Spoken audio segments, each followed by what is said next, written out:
Olá pessoal, tudo bom? Espero que sim. Então, nós concluímos em nossa última aula a parte no qual nós falamos bastante, discutir, né? Propomos aí boas reflexões a respeito da tecnologia, da inteligência artificial e o impacto, sejam eles positivos e negativos, no trabalho.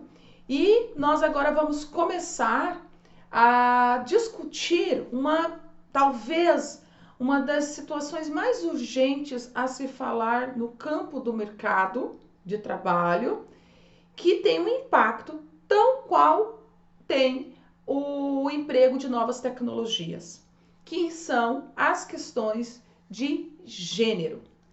Bom, primeira coisa, é importante nós buscarmos compreender o que significa isso, o que significa gênero.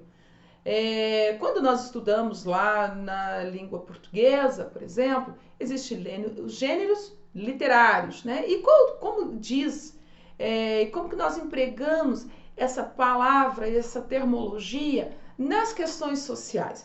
E aí eu trouxe aqui quatro, né, maneiras de se pensar gênero para que nós possamos delimitar do modo em que nós faremos essa abordagem, certo? Primeira forma, né, que nós podemos entender gênero é a partir do que o dicionário traz. E aí eu trouxe aqui o famoso dicionário Aurélio, né, que define gênero como qualquer agrupamento de indivíduos, objetos, ideias que tenham caracteres comuns. Essa é uma forma de compreender o termo gênero, mas de uma forma muito lata, certo? Uma segunda forma de compreender gênero, como categoria social imposta sobre um corpo sexuado. E aí nós já vamos percebendo que tem aí, né, adiciona a ideia de sexo. Terceira maneira de compreensão de gênero. Gênero é um elemento constitutivo das relações sociais baseado nas diferenças percebidas entre os sexos. O gênero é a forma primária de dar significado às relações de poder. Então, aqui, nós além, né, de pensarmos só no aspecto de sexo, nós também estamos pensando no aspecto social, de organização social. Ou uma forma de entender, visualizar e referir-se à organização social da relação entre sexos. Pois essa aqui é a quarta maneira de compreender a questão de gênero. Mas, independente do modo em que nós vamos desenvolver as nossas reflexões a partir dessa e das próximas aulas, um marco deve ser feito, né? Não utilizar o termo gênero apenas em referência ao sexo biológico. Por que isso? Porque nós vamos lidar com a perspectiva de gênero no âmbito das construções sociais. Nós já fizemos isso e observamos nas nossas primeiras aulas que a divisão social do trabalho, desde que nós temos noções, né, da organização do homem em classes, em grupos, ela muitas vezes foi realizada a partir da questão do gênero masculino e feminino. A mulher tem, por conta de suas características biológicas, a principal delas por sua questão de poder gerar outra vida, é atribuído ela a algumas funções dentro da sociedade e ao homem outras funções devido às suas peculiaridades biológicas. Então, a primeira divisão social do trabalho tem base no gênero masculino e feminino. Bom, a sociedade ela foi agregando novas formas de construção social. Então, quando nós falamos questões de gênero, nós estamos incluindo todas essas formas, né, as relações de gênero no âmbito do trabalho, vai incluir todas essas novas maneiras de construção social. Então, O gênero se refere a tudo que foi definido ao longo do tempo e que a nossa sociedade entende como papel, função ou comportamento esperado de alguém com base, né, nessa nova construção. E quando nós falamos do mercado de trabalho, os desafios são enormes. A princípio, nós vamos abordar a questão, né, da relação entre o sexo feminino e o sexo masculino. Entretanto, nós vamos desdobrar isso, incluindo também a questão da orientação sexual, que não está pautada nessa observação pura e simples biológica. Então, nós vamos ampliar nossa observação, nossas discussões, nossas reflexões também para os indivíduos que fazem parte do grupo LGBT, certo? GLBT, corrigindo, ok? Porque se é desafio para nós, enquanto homem e mulher, tal como a sociedade habituou, né, definir, pensar no trabalho diante de tudo isso que a gente já viu em questões da tecnologia, da profissionalização, como pensar nessas instâncias, nessas dimensões. Então, é importante e fundamental que a gente faça essa discussão, correto? Na aula de hoje, que aí eu já estou disponibilizando para vocês no material teórico, e aí nós voltamos na próxima aula a reforçar essa temática, nós vamos trabalhar em destaque, tá, a questão do sexo feminino. Qual é o espaço da mulher no âmbito do trabalho? E aí eu vou trazer para vocês ali já no material e já vou colocar aqui para vocês pensarem que 50% da população brasileira é composta por mulheres, tá? Bom, dessa metade, né, de mulheres, 58% dos cursos universitários são frequentados por mulheres. Entretanto, quando se vai pensar nos postos de direção ocupados pelas empresas, o que é o termo que a gente hoje os CEOs, né?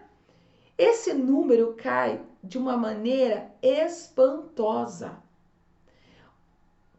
A maioria dos postos, né, que exigem tomadas de decisão são ocupados apenas por homens e não por mulheres. Por quê? Precisamos buscar respostas para isso. Quais esses motivos? Se nós percebemos que 58% das mulheres das vagas universitárias são ocupadas por mulheres. Se as mulheres hoje, dados, né, estatísticos de pesquisas sérias, são indivíduos que buscam formação de uma forma contínua, que são as mulheres hoje que ocupam logo de frente o campo de maior especialização. Por que não são delas também os lugares de tomada de decisão? Porque são muitos os desafios que elas têm que, né, enfrentar. Então, se nós estamos pensando que 58% dos cursos universitários são ocupados por mulheres, a mulher é hoje responsável por mais de 50% do fomento das famílias. Porque apenas 11%, de acordo com a estatística, ocupam cargos de liderança. Um dos fatores que ainda é pautado como desafio a ser superado pelo mercado de trabalho, quando diz respeito às mulheres, é a questão da maternidade, algo que é natural à mulher. Então, algo muito natural a ela ainda é visto como um desafio. Ainda é visto por corporações como um empecilho de que essa mulher ocupe postos estratégicos dentro dessas corporações. Mas não estamos falando só de corporações, grandes corporações. Funções até bem tranquilas do mercado de trabalho são pensadas, né, e rejeitadas às mulheres por conta da sua condição de maternidade. E isso força muitas vezes a mulher a definir ou decidir por uma maternidade tardia ou abrir mão da maternidade pela opção da profissionalização. Não que a mulher seja obrigada a desenvolver o seu papel maternidade, porque ele é biologicamente natural. Não, é papel dela poder escolher. Mas a profissão não poderia ser como um critério, ou a profissão ou a maternidade. Ela poderia, sim, livremente poder decidir manter-se, né, no seu cargo profissionalmente, seu crescimento profissional, seu desenvolvimento profissional e perfeitamente conciliar com a maternidade. Por quê? Porque o desafio da maternidade também traz um outro elemento também de, né, agravante, que essa mulher, quando mãe, ela tem que saber harmonizar o desafio da sua profissão e do seu papel enquanto mãe e do seu papel também de casa, das atividades, das tarefas domiciliares, que infelizmente, quando nós fazemos, né, uma pesquisa ou quando nós tomamos notas das pesquisas, a mulher, ela trabalha 3 horas a mais por dia do que o homem, quando nós falamos aqui de família, por conta das suas tarefas domésticas, que infelizmente ainda não tem sido vista pelo sexo masculino como algo também próprio da sua condição de membro da família. Então, nós precisamos desmistificar algumas coisas dentro dessa estrutura familiar que vai certamente colaborar para que a mulher vença alguns desafios que estão lá no seu campo de desafio profissional. Por quê? Porque para ela ter sucesso profissional, ela precisa hoje desdobrar-se para atender todas as exigências. Então, o número menor de horas, né, de tempos e de dias que a mulher tem disponível para dedicar à profissão, ela ocupa nos seus afazeres domésticos, não só a seu proveito próprio, mas a de todos que habitam esse lugar, que muitas vezes não é feito a devida, né, divisão de tarefas. Além do mais, quando nós falamos do mercado de trabalho e a mulher, nós estamos também pensando que, por vezes, as diferenças biológicas, que é o que dá a diferença entre o sexo feminino e o sexo masculino, são pautadas também para reforçar, tá, desigualdades. Então, existe ainda velhas crenças de que existem profissões femininas e profissões masculinas.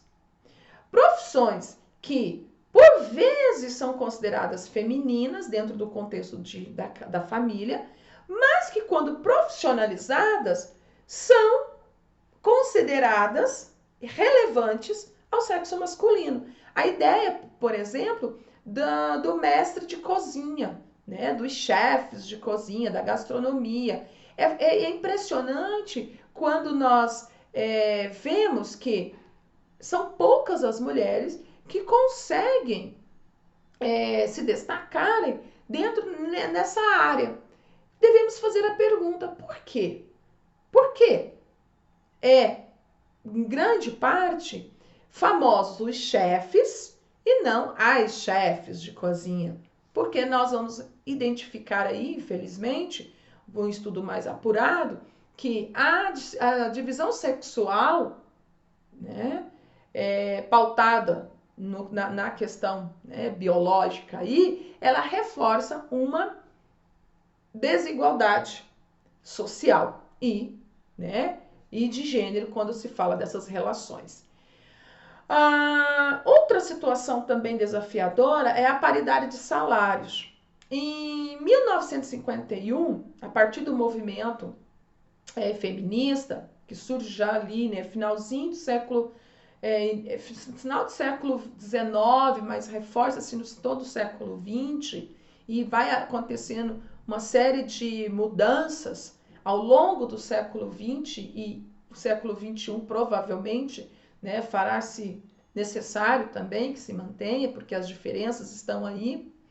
Eu costumo dizer que enquanto houver, né, tratamento desigual à mulher, é necessário o movimento feminista, né?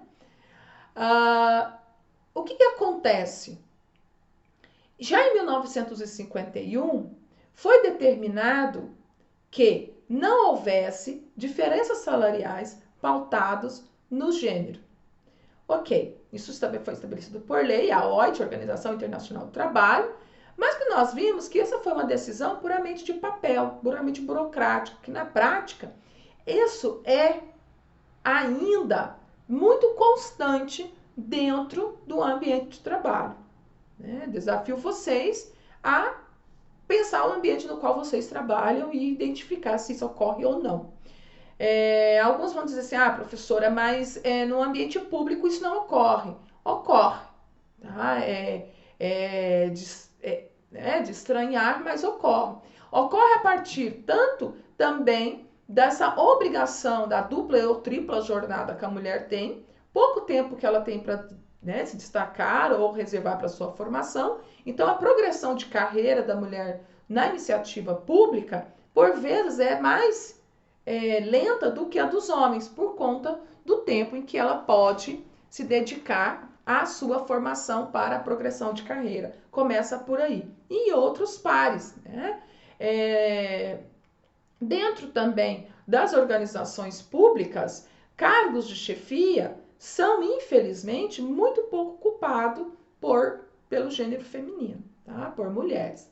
Então, essa diferença, né, que é biológica, passa a ser significativa para reforçar a desigualdade no sentido de promoção, desenvolvimento de carreira, certo? E são essas as questões, os estereótipos que nós vamos ter que discutir e buscar formas, né, de superar, a começar por nós mesmos, que às vezes reforçamos esse comportamento, e, né, fazer com que esses desafios sejam, então, pensados e superados por toda uma sociedade.